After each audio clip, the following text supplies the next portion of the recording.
How do you fix the Red Pearls of Borneo is crashing on Steam?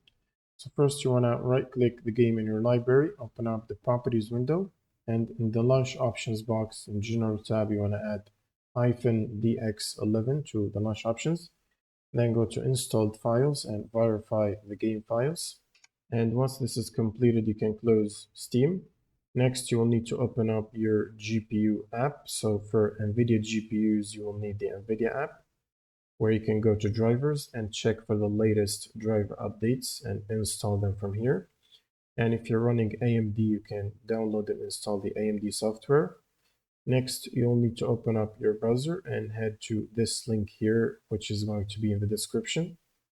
Now, from this table here, you will need to download the redistributables. You'll need to get the 86 and the 64 installer and install both of them, which will require a computer restart when the installation is completed.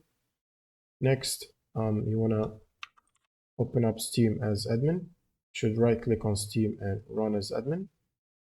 And then just launch the game from your library. And this should fix the crash issue. Thanks for watching and subscribe.